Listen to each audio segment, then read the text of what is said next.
$50 million with the Saints. Reports say the contract includes a no-trade clause with guarantees up to $100 million. Franchise tag busy today with the Jaguars using it on tight end Evan Engram. Raiders did so with Josh Jacobs, and the Cowboys used the franchise tag on running back Tony Pollard. NFL did reinstate Jaguars wide receiver Calvin Ridley following his suspension for betting on games when he was a member of the Falcons. The Vikings released linebacker Eric Kendricks. Chiefs set to release defensive end Frank Clark, according to the NFL Network. In college football, University of Texas head football coach Steve Sarkisian said all positions will be up for grabs on their team, including at quarterback, where last year's starter Quinn Ewers will compete against incoming freshman Arch Manning. Houston remains the top-ranked team in the latest AP Top 25 men's college hoops poll. UCLA is second. Former Texas men's basketball coach Chris Beard speaking with Ole Miss. I'm Dan Beyer. It's the Full Court Press with Eric Frandsen and Jason Walker. Welcome back to the to the show that we're doing right now. Following the local teams, breaking down the biggest games with in-depth analysis and team interviews. There's going to be much higher expectations, sense of awareness of what we bring to the table. Join the show by calling into 435-752-1069 or text 435-339-0321. It's the Full Court Press. Throws, ends it, yes! Caught! Touchdown! They did it!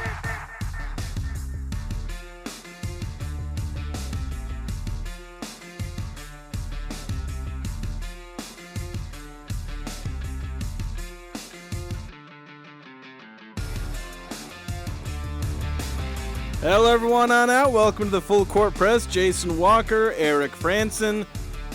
How y'all doing? If you want to say hello, give us a ring on the text line, 435-339-0321. Pretty good weekend for Utah State. They get the job done in men's basketball, at least. Big boost for them in terms of their tournament hopes. We've also got, probably talk later today about our all-region. We compiled everything together with our all-region boys and girls basketball teams, the all-region first team, second team award winners. We're getting that published online. We'll do some announcements on the show later today. But yes, obviously the big topic is men's basketball team. I know over the weekend the tournament hopes got a lot brighter. And I think I'm beginning, so I've been kind of in the pessimistic, and I'm still trying to hold that down to say, okay, it's not a lock yet. But in terms of bracketology, Utah State's taken an enormous jump. Yeah, big step forward. They really needed that win. It gives them a quad one win. And one thing that was kind of frustrating over the weekend is seeing all these national pundits and even some regional ones saying after Utah State got the win, oh, that's the Aggies' first quad one victory that was really needed for the Aggies. That's not necessarily correct. When they beat New Mexico at the time was a quad one team. Now, that was a quad one win only for a few hours because after the loss, that bumped New Mexico out of that top 30 range, and so they fell out of a quad one territory. And then the Aggies, a little while later, they played Nevada. They beat Nevada, who was at the time a quad one team.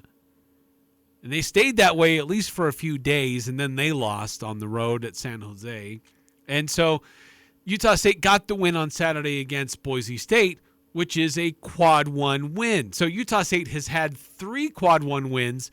They've only had one team stay in the quad one territory. So it's a little bit misleading, not entirely true when some people are saying the Aggies got their first quad one win on Saturday. It's the first team to stay in the quad one territory. Now, Utah State will play the winner of New Mexico and Wyoming on Thursday. New Mexico and Wyoming will play on Wednesday. Currently, New Mexico is in the top 50, and since this will be a neutral site game, this will be another quad one game for Utah State. Again, assuming New Mexico can stay within the top 50. Yeah, they got to beat Wyoming to do that. Yes. Because aren't they like right on 50? They are. So they not only need to beat Wyoming, but they need to do it in a very efficient manner, offensively and defensively, to help improve their net rankings. And if they do that and Utah State beats them, and it's not so much of a loss for New Mexico that they drop dramatically. They're going to play Utah State's a top 25 team in the net that's not going to move New Mexico very much. But it's just how they lose that could be determining where Utah State sits on Friday. Yeah, as long as it doesn't drop New Mexico. Boise State didn't actually drop at all when they lost to Utah State. They stayed right at 27 where they were before the game. I don't know if New Mexico is going to jump up by beating Wyoming. As you say, if they beat them really bad, they could jump up 49, maybe 48. Depending on how effective they do it. So root for a New Mexico blowout, and then obviously root for Utah State to. I don't know. Would you want them to narrowly beat New Mexico? Because that's what we're getting. We're getting to the point where we have to hope that you don't beat a team too bad.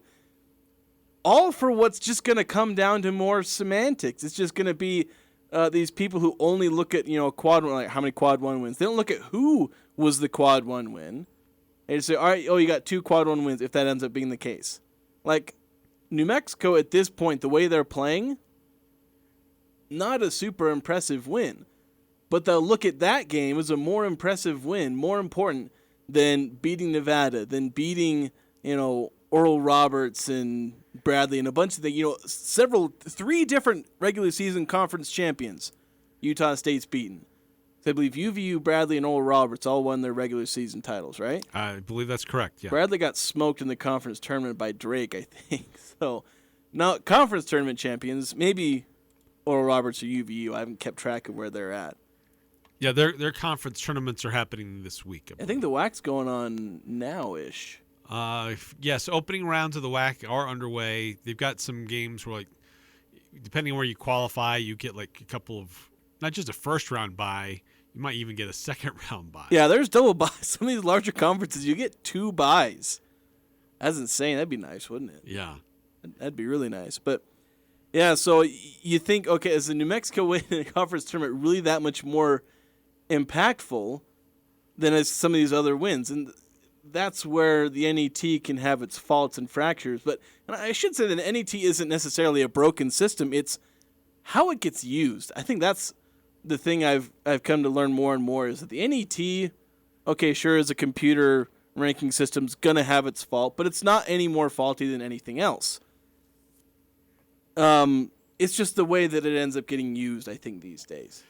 Yeah, and it's as the closer we get to the NCAA tournament, it just the narrative shifts based on what you want to talk about. We see this with some of these national pundits. Well, let's talk about where they are in the net ranking. Okay, let's talk about their overall net ranking number. Well, if that fits their narrative, that's great.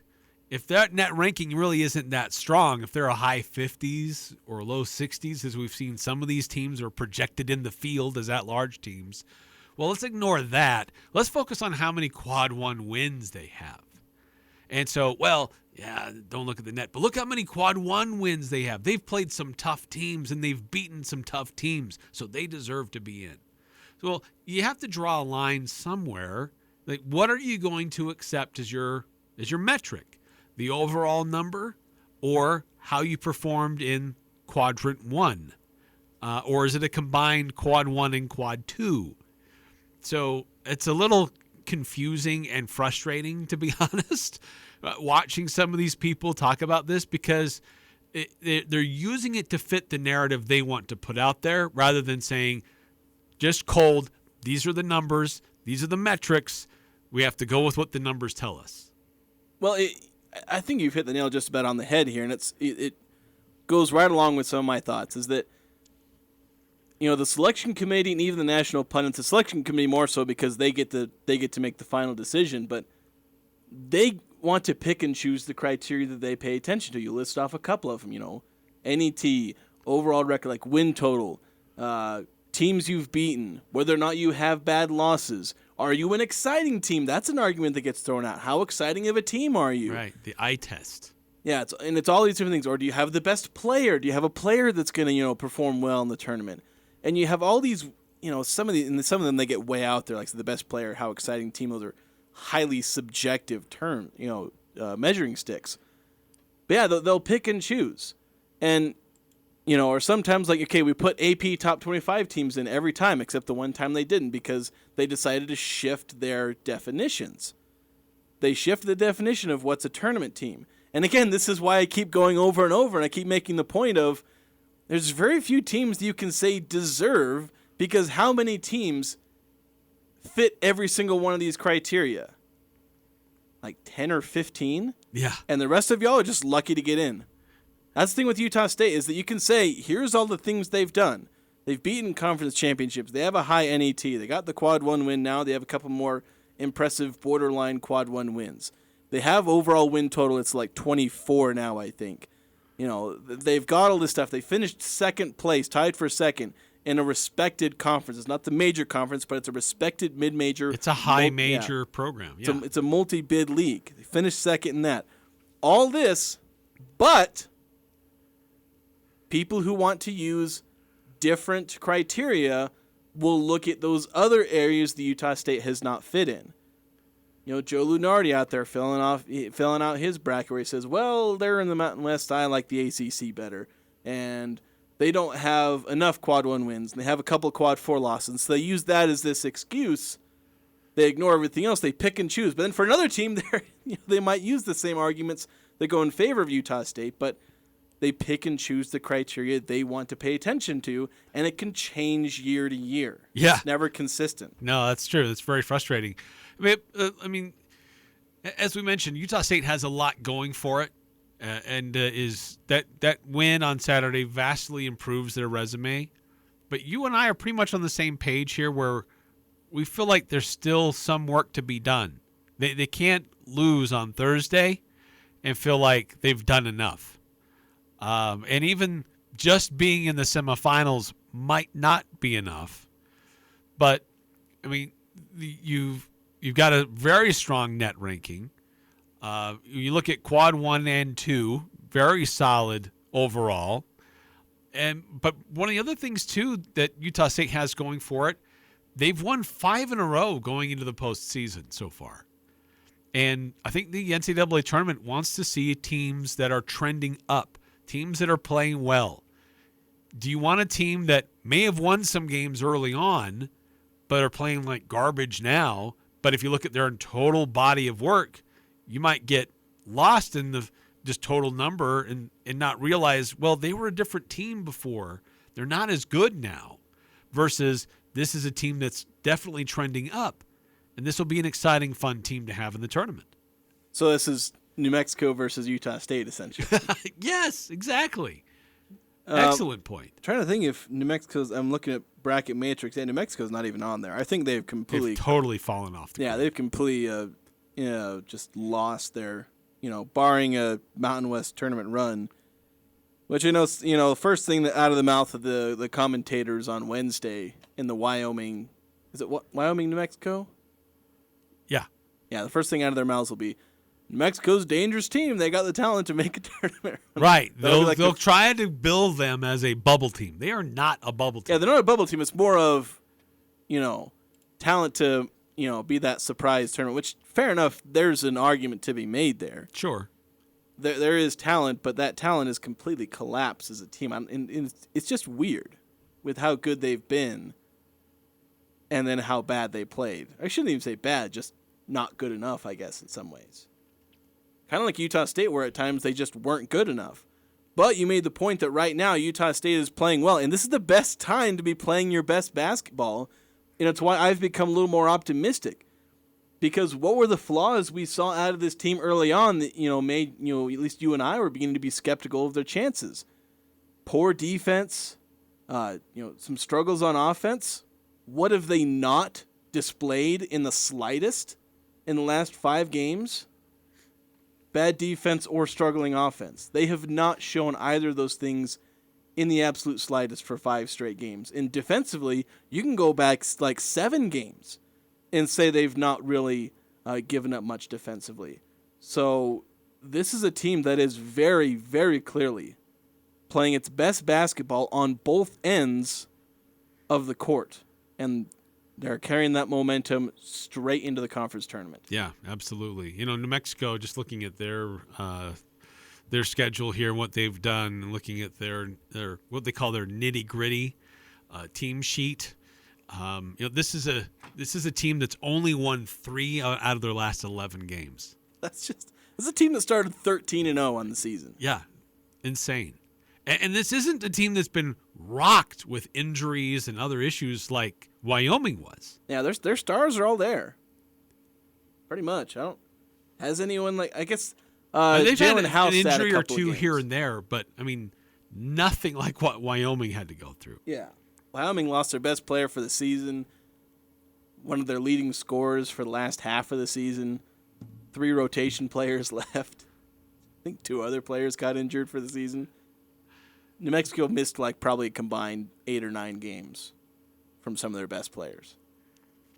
A couple texts coming through on the Full Court Press text line 5338. If the Aggies have a net ranking of around 21 or better on Selection Sunday and don't get picked for the big dance, I will boycott the NCAA tournament this year.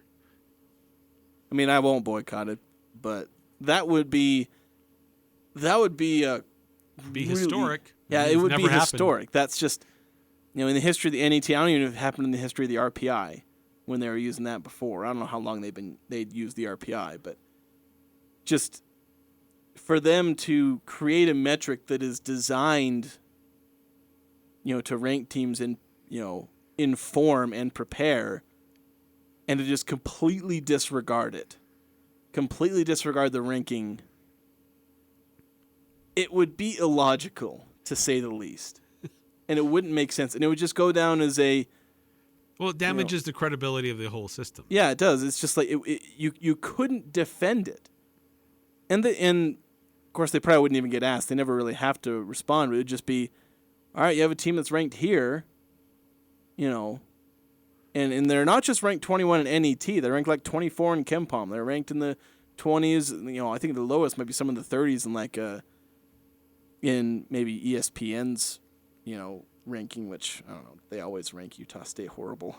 Their BPI. Yeah, BPI. BPI has them at 49. So KenPom actually right now is 23. BPI is 49. One other site has them 44. But others have them in the teens or 20s. So, even at your most pessimistic at 49, put him in. That's about your top 50 teams getting at-large bids, because around, 15 to however many, automatic qualifiers there are. So, I'll sit here and I'll be like, well, I guess they, I classify them in the, group of teams that don't necessarily deserve it because they didn't, have a perfect season. It just comes down to whether or not the selection committee decides that the criteria that matter are the criteria Utah State's met. And it's kind of sad that's the way it is, that we look at a team like Utah State that is really good, or especially playing really good right now, that we have to question whether or not the selection committee is going to use its own ranking system to get them into the tournament. I know, it's bizarre. Another text from 5338. You serfs who are on the team, bow down and kneel before me, say amen. Signed, soon to be former Texas Tech men's basketball coach Mark Adams. What did he do? Apparently he was quoting some scripture, and it referred to slavery, I guess. I don't know the full story. Made one of the players uncomfortable. He didn't really apologize. He just clarified what he was saying, and I guess that hasn't satisfied some people. So I don't know the full story there, but I know there was something that the Texas Tech coach said in reference to a scripture from the Bible, and some people are not happy with it. 9315. A couple of texts coming through. Can't believe all the Boise State fans claiming about Akin as is whining, and how Boise State just let us win. That by 50 next they play us would be their win. I'm just reading it as it comes in.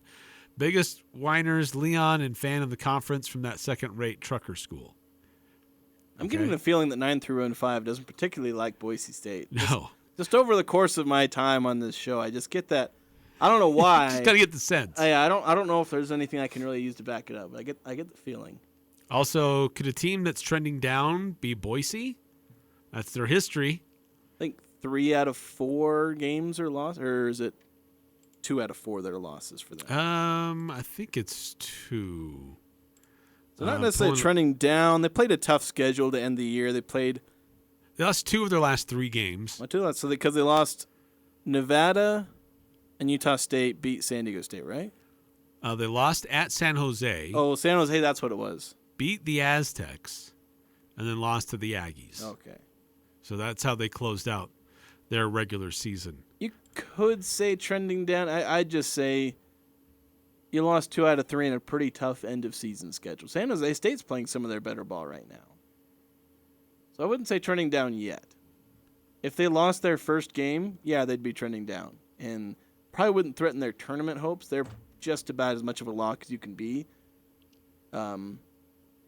So it'd probably just make them a 10 or an 11 seed instead of a 9 seed, I think, is which is where they're looking at right now, roughly. Yeah, Boise State's 27 in the net.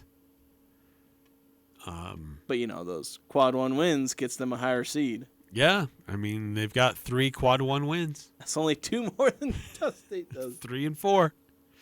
One more text from 9315. Half the time I think people say Utah State on the last 4 out for clickbait. I don't know how many people are looking for Utah State clickbait. Utah State media market clickbait. Maybe local writers, but yeah, Joe Lunardi, if he was looking just for clickbait, then he'd be talking about, I don't know, Duke or Michigan or Kansas or Kentucky. North Carolina. That's where he's getting, because that's the team that's on the bubble. That's true. That's more realistic. You'd say, where does Joe Lunardi have North Carolina? That'd get him clickbait from Duke and North Carolina. Yeah, that's true. But going back to 9 through 5, he's talking about, Dan Akin. First off, Boise State fans probably have a bit of a point with Dan Akin because he does. I mean, Coach Odom acknowledged it after the game. That he was tongue in cheek about it. That Dan Akin has a bit of a throw up his hands after a call. Whenever he gets called for a foul, Dan Akin doesn't believe he's ever committed a foul in his life. No, and it seems like his teammates are always rushing to him to get a hand on him to pull him away from the ref so he'll stop talking to him. Yeah, and it's just more of a energetic personality. I don't know, that's kind of the term I'm trying to look for. Some people are like that. And I'm not saying it's a bad thing, because that same energetic personality is part of what makes him a good player. Sometimes they're just side effects. It happens. And there's positives and negatives. J.C. Carroll, we were talking to him before it wasn't the one we had him on the podcast, it was a little media talk before the game where he was on the Nevada game. He was saying he was a little more laid back and he wished he'd interacted more with the fans. He thought that would have been more fun, looking back on it, because he was a guy that was quiet and calm and never said anything, don't say anything to the refs, don't acknowledge the crowd, which that can be a positive, but maybe you're not as, it's not as fun as when Stephen Ashworth walks back down the court and he's throwing up his hands. And right. There's positives and negatives to each personality type, and that's Akin. Part of his is just he'll get openly and visibly frustrated with the refs. It's just part of who he is. I'll say this, as much as I can say Boise State fans have a bit of a point there, they are not allowed in the slightest ever to even think about possibly pondering and maybe even considering saying anything about anybody ever whining at the refs. Right. Because you have the chief whiner, the whiner-in-chief, captain of the wambulance, Leon Rice walking 10 feet onto the court to whine at the refs for the 17th time, and then whine his way back to the bench and, toss his hand at him, and it's like, oh my gosh. Yeah, he works the refs over. Holy cow. It's like, I feel like if I were a ref, I love the tantrum tracker. That was amazing. I think they got up to like 23 is what I saw, or like somebody afterwards, they got up to 23. Oh, that was awesome. And honestly, if I was a ref, I'd first time he whines, give him a tech, sit on the bench. Because technically you're not supposed to get up off the bench if you get a tech. Maybe that's a high school rule. Anyway, we got to take a break. We're getting long on this first break. So we'll come back. We'll continue this conversation. Utah State basketball getting their tournament hopes a lot brighter. We'll talk a little bit about how many different brackets now have the Aggies on in the tournament as opposed to maybe just a week ago. That next on 106.9 The Fan. Hey golfers, this is PGA golf professional Eric Clement inviting you to come play in the first annual AMK Foundation 4-Man Scramble charity golf event the week of March 6th through the 11th at Links Golf. Call Links Golf today, 435-213-9795 to sign up. All proceeds benefit special needs kids and families in our community. The first annual AMK Foundation charity golf event at Links Golf. Thanks for choosing to support special needs kids and families in our community. Alpine Home Medical has been around for over 25 years. Can you believe that? Hi, I'm Jay Broadbent. What keeps us coming to work every day? We're passionate about caring for you. From home and bathroom safety to transportation, mobility, recovery, oxygen, sleep, and more, come into any of our 10 locations today and let us take care of you. Alpine Home Medical, we bring wellness home. Visit us at alpinehomemedical.com. When it comes to home care, it's important to know you have a choice. If you or a loved one is in need of hospice or home health services, remember that Primrose Home Care and Hospice believes in treating the patient as well as the problem. We work directly with you and your doctor to create a health plan that's catered to your needs. Our team is devoted to providing options in the freedom and safety of your own home. Visit us at primrosecare.com or call to schedule a free consultation. Primrose Home Care and Hospice, your local hospice and home health provider since 2006. You've been putting up with a dirty, dusty wood stove for years. Why haven't you changed it? Go to Advanced Fireplace and Stove in Logan. Look through their showroom for ideas on Quadra-Fire pellet and wood stoves and heat and glow gas fireplaces. They have several demos in place so you can see firsthand how your project will look. And you can trust the pros at Advanced Fireplace and Stove. They'll do the job right. Advanced Fireplace and Stove. 752-7272. Online at advancedfireplaceandstove.com.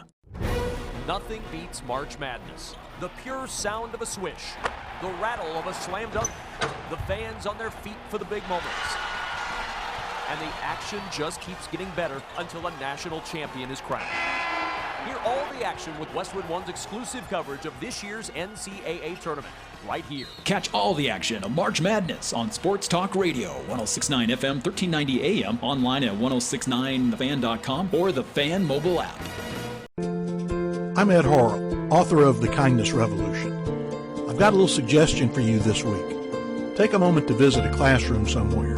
If it takes going to an open house at a school, a PTA meeting, or simply making an appointment to meet with your child's teacher, do it. And while you're there, make it a point to say thank you to as many of the faculty and staff that are supporting the futures of these kids. To learn more, check us out at thekindnessrevolution.net. Following the local teams, it's the Full Court Press with Eric Frandsen and Jason Walker.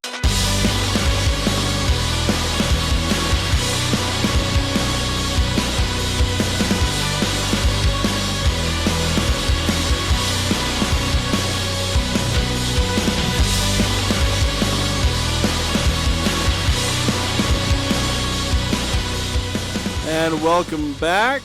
Full Court Press, already about a half hour in progress. Been talking about Utah State, their win over Boise State, and in some more particulars, their, how do I say this, increased tournament odds. I know I've been keeping an eye on Bracket Matrix, where they compile as many brackets basically as they can find. Yeah. They'll, at times, have as many as 100 different brackets. Usually, they try and keep them up to date within a day or two. So sometimes it It went all the way down to like 40. Kind of, last couple days. They're updating it now today, and so right now I think they have 85 brackets that they've compiled that are updated to either today or yesterday. And of those 85 brackets, Utah State is in the tournament in 55 of them. A healthy majority. Yeah, still not in all of them. Yeah. CBS has Utah State in now. Oh, they do? Yeah, they do. That's a change from earlier. Yeah, it's CBS and ESPN, they were really hesitant to put Utah State in. ESPN has not, and they have a bracket that is updated to after Utah State's win at Boise, or against Boise. So they're still not liking Utah State for, I don't know, I should maybe look up, see if they're in the first 4 out or whatever. Then they probably are. If they're not in, then that's usually where you find them. But that game on Saturday, just a great opening half for Utah State. The offense was flowing. I thought the defense was solid. Good to see Taylor Funk. We were talking about these confidence games, right? And we were waiting for Taylor Funk to get his back. And what a great time to find it again. 24 points for Funk, 8 rebounds, an assist, and he had a steal. I thought he just really impacted the game in a lot of different ways for USU. And great time to have your stars finally show out. Yeah, I know you've been keying in on Taylor Funk, how he's been struggling and how he's really important. They've kind of been winning without his offensive impact, but clearly their upper level potential relies a lot on Taylor Funk because he's one of their stars. He's their second leading scorer. And yeah, he played like one of their stars against Boise State. I said the 24 points, multiple big shots. And perhaps none bigger than, I think there was $140 left in the game, or maybe it's around 2 minutes, give or take, 10 or so seconds.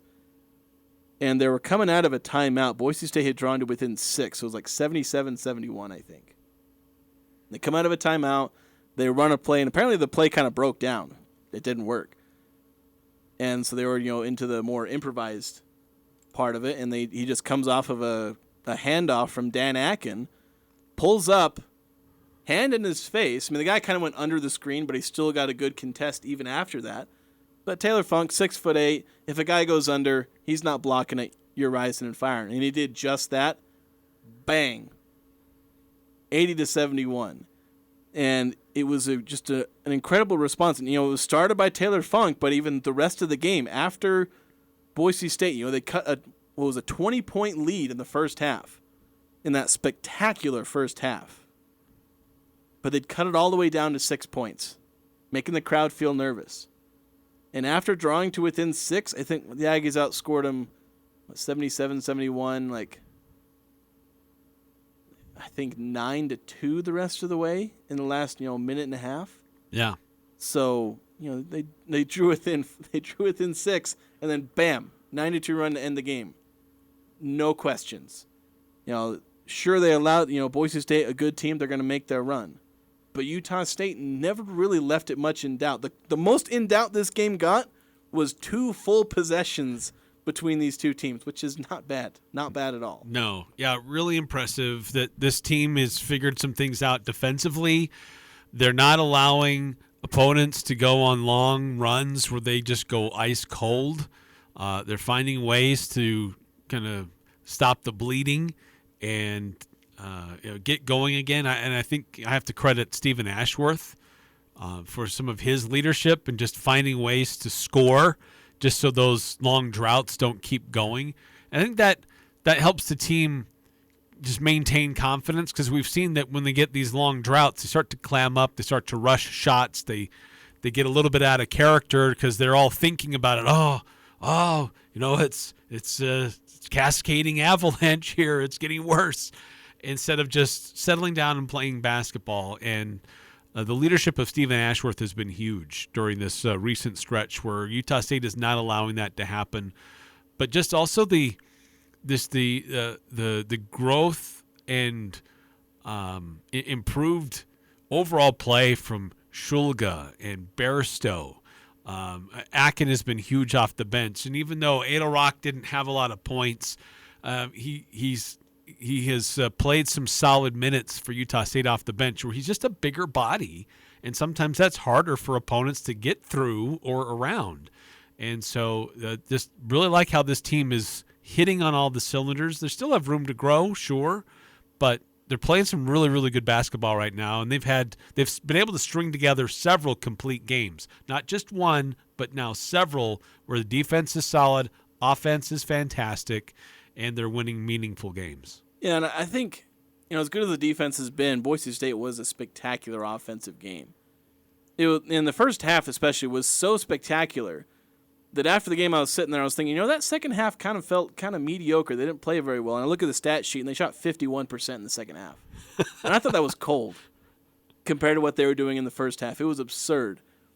And to kind of give context, so Boise State, their defensive rating, so points allowed per 100 possession, on the season going into the game was like 92.3. So they allowed 92 points per 100 possessions on average. Utah State, in the first half, their offensive rating was 146. So not only were they having a good offensive game, they were having it against a Boise State team. Mind you, that 92 point, that ranks like 10th in the country, or did. Their defensive rating has clearly gone up, or I guess down. The number's gone up, the ranking's gone down.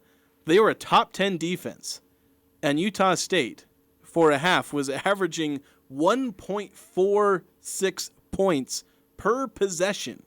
Every time they touched the ball, put a point and a half on the scoreboard. You just might as well. Every time that Stephen Ashworth walks up the court, put points on the board, because that's what they're doing.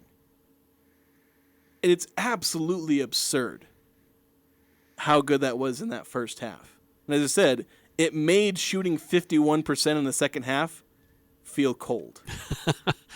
It's hard. It may very well be their best offensive half they've ever played, including the game where they scored 100 points, or the other games where they scored 90-plus points. Finished the game shooting over 57% from the field. Yeah, it's just insane. And it wasn't just because they were shooting super hot from three, because that can happen. They were finding ways to get the best shots, and then they were making them at probably a higher clip than maybe they normally can. But when you're playing with momentum, over the course of a couple weeks and maybe just over the course of the game, you were going to hit a few extra shots. But they were finding good ones. They were finding layups. They were finding, Bairstow and Shulga were taking shots that they're comfortable with in that short mid-range, where they've been making them at a comfortable enough pace that you like that shot. Good mid-range shooters taking good mid-range shots. And then you got Taylor Funk and Stephen Ashworth doing well from three, or at least well enough. I mean, as a team, they didn't actually shoot spectacular from three. They were like in the mid-30s, I think. 35%. Yeah. So, but inside the arc, they were just dominating in the paint. They were finding all the good shots. So they didn't just get lucky shooting against Boise State. They manhandled that defense. They forced Boise State to open up, and then took advantage of the opening that Utah State created. And that's something that you love to see out of a team, because it's not just a team that just jacks up shots and hopes they go in. It's a team that is actively getting itself the best possible shots. And those are the best offenses. 24 assists for Utah State compared to Boise's 11. I mean, that's just the team concept that that Ryan Odom has instilled in these guys. And you have so many different options, scoring options. It's not just one guy. As we said early on in the year, Utah State will have moments where one player might play better than another, but they're at their best when it's the sum of their whole parts. Yeah. But it is still, I think, an evolution over last year, because it felt like nobody could manufacture their own points. Shulga can kind of, and I'm still not going to go on saying that anybody on here has evolved into a really good isolation player, but we're seeing guys more and more capable of manufacturing. That's the growth of Shulga and Bairstow, as you said. They're growing in those areas, and Ashworth is too. Yeah, he's another guy where he was very much a 3-point dependent player for his scoring. He's not been that for about a month now. He's finding ways to get those mid-range jump shots. Developed a nice floater in the lane. Yeah. He can score from multiple spots on the floor. And that's what happens when you see these little 6-foot guys come and play these teams and they put up 30 points. They do it by being able to be, they're not always able to be a 3-level scorer, because that's being able to get to the rim. They can be that 2-level scorer, that elite 3-point shooter and an elite mid-range shooter. And Ashworth is evolving into a better mid-range shooter, to where in that, mid-range is an area where defenses don't guard too much, because usually they say, oh, that's a good shot to give up. Mid-range is a good shot to give up. But if you're a good mid-range shooter, that's not good anymore. And defenses have to adjust to that, because then they have to guard an area of the court where usually they're kind of giving you space. That's what can make those mid-range shooters. It's what, is it Jalen House on, it's one of the New Mexico players. I think it's Jalen House, who's a really good mid-range shooter. Actually, I think, or is it Mashburn? No, it's Mashburn. That's who it is. Jamal Mashburn. He's like one of the best mid-range shooters in the country. And so he's dangerous because he can hit that shot that teams aren't used to guarding. And Jared Luke is kind of in that same way. And Ashworth can evolve into that. And so we're seeing this team become better at manufacturing better and better shots. A couple of texts coming through before we hit a timeout. 8968. I had the pleasure, this is in quotations, of sitting close to Boise State fans. It was stated that they didn't need to win, so I put forth the effort.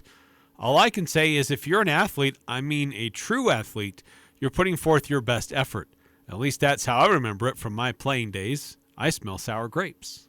Yeah, that's exactly what it is. It's fan logic to get over a loss like this. And, if I was facing a 4-hour drive in driving snow, I might say something like that too to get me through all that. and they'll all have those all the bros going back to Boise. They have that conversation. Oh, we didn't need to win this one. It doesn't matter. Our resume's good enough. Fair enough. I've been a fan before. Still am a fan of teams. You make those excuses to make yourself feel better. It's part of the fan experience. But don't pass that off as a serious argument, because all it is 100% pure copium. All right, we need to take a timeout. We got more texts that have come through. We'll continue to take those and look back on that great win on Saturday for Utah State, its implications on the NCAA tournament, what the latest brackets are saying, and a lot more to get through. Next hour, we'll be getting into a lot more about Region 11. Are all Region 11 teams announced, Coach of the Year, Player of the Year, all that. It's all coming up on the Full Court Press. This year, celebrate your anniversary with diamond jewelry from S.E. Needham Jewelers. Adorned in diamonds, she will feel elegant and cherished. Choose from a large selection of diamond bands, diamond pendants, and diamond earrings. Also, you'll enjoy a beautiful selection of diamonds mounted in rose gold. We price our diamond jewelry with an integrity price guarantee so that you can be assured the best possible value, with 12 months interest-free financing available. For the people and occasions that matter most, S.E. Needham Jewelers, middle of the block, at the sign of the clock. Les Olson IT structured cabling is second to none. Tired of old and inefficient cabling? Have an upgrade or remodel planned? Building a new network from the ground up? We offer the very best in low voltage cabling installation, including data, phone, fiber optic, and more. Ask us how to get your free consultation today. Les Olson IT.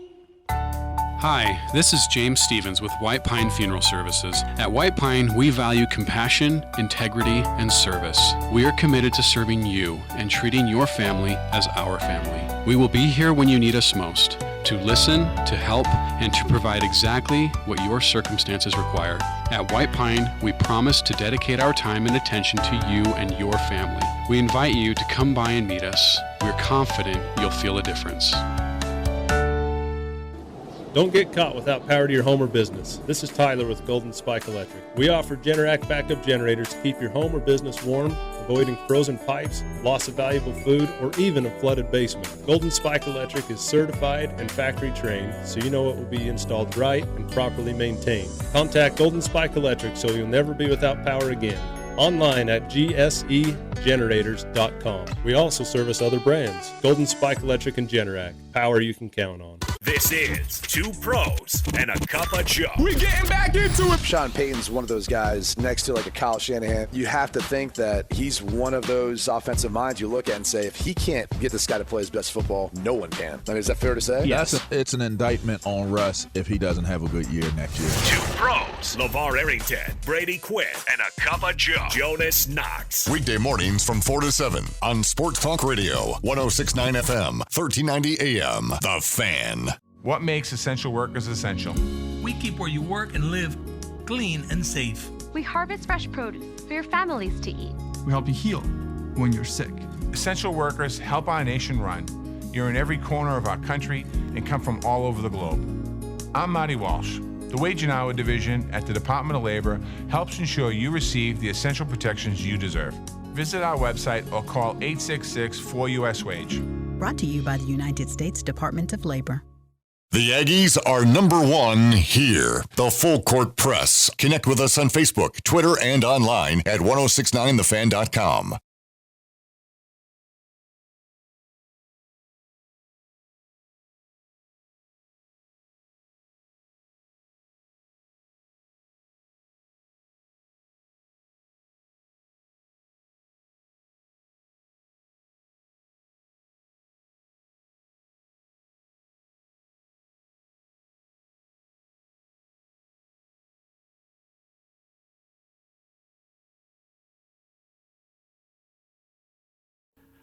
All right, cold open. Cold.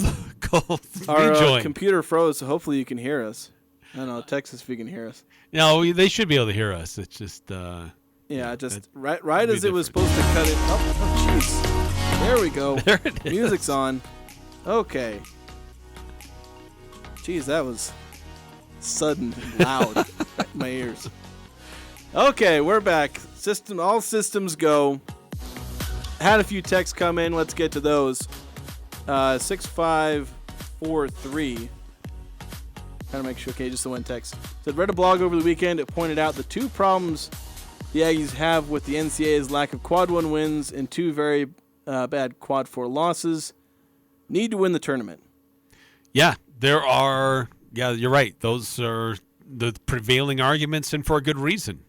You look at a resume. What's your overall resume? Yeah, have you beaten good teams, and what were your losses? Yeah, it's the graphic that they showed a graphic before one of the recent road games I was watching for the Aggies. Is they showed Utah State's good wins and their bad losses, and that's pretty much all they showed. And then I guess below that they showed where Jerry Palm had them because got to go with your guy.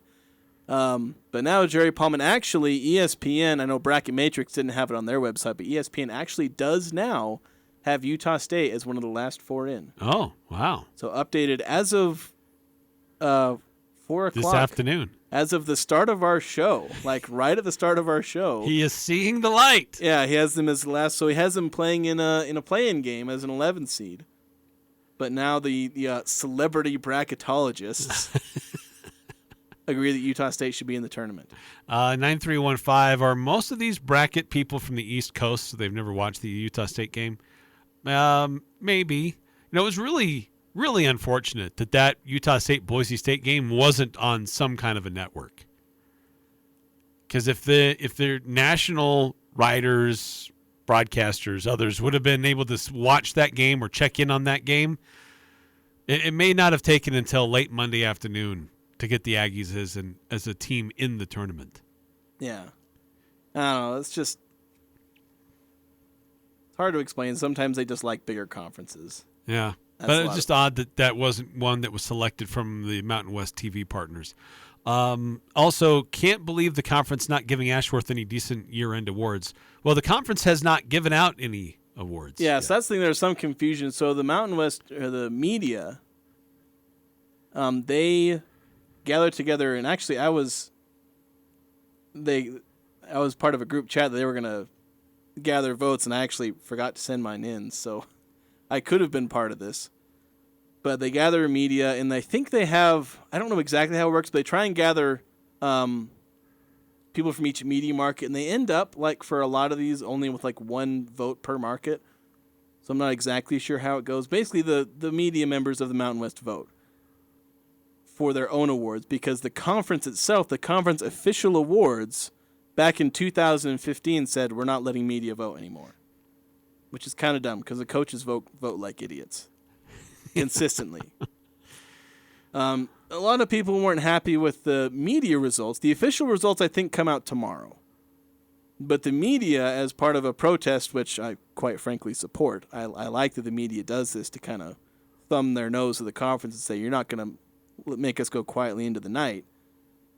They do their own media selections. We do need to take another break, so we'll continue this discussion right off the top once we come back from this next break. We'll be back after this. This is Ryan at My Mattress. Life is good. Life at My Mattress is good too. Why might I say that? Because today is a good day to slay a Goliath. The other day I went into a mattress store here in Logan that has 2,500 stores across the country. I'd say that's a Goliath. We were 20% less expensive on every bed that we both offer. We may not have 2,500 stores, but we are number one in Cache Valley. Better product and better prices. Isn't it time to sleep exceptionally? Only at My Mattress. Ladies and gentlemen, this is The Odd Couple. Mike check.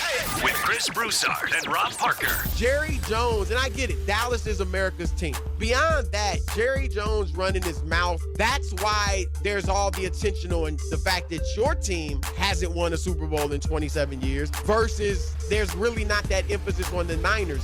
With Chris Broussard and Rob Parker. Weeknights from 6 to 8 on Sports Talk Radio, 106.9 FM, 1390 AM. A Fan. As we have learned this year, viruses can travel through the air, causing an illness. Most virus droplets fall to the ground, but smaller particles may remain in the air longer. Now more than ever, you need clean air in your home. Let Advanced Heating and AC install an air filtration system in your home with HEPA filters. Dust, pollen, and more are floating in the air in your home. Get rid of them with a system that promotes proper ventilation and filtration. Learn how by calling Advanced Heating and AC, and it's online, advancedheating-ac.com. Imagine your wedding day. Elegant, simple, yet stunning, stress-free. It's your day. It's all about you. Whether you're looking for small and simple or have a grander idea, the Riverwoods Conference Center will accommodate your every need. Choose the inside ballroom elegance or outside along the natural decor of the beautiful Logan River. A Riverwoods event planner will work personally with you to make sure your event is exactly how you've envisioned it. The Riverwoods Conference Center, where your happily ever after begins. Google Riverwoods Conference Center or call 750-5151. This is Nate Lamson with Valley Office Systems, your home team when local matters. Valley Office Systems is your local provider for all things office, copiers, printers, furniture, and document management. Proudly serving Cache Valley since 2007. Visit valleyofficesystems.com. Interviews, analysis, and a little bit of fun mixed in. The Full Court Press on Sports Talk Radio, 106.9 FM, 1390 AM. The Fan.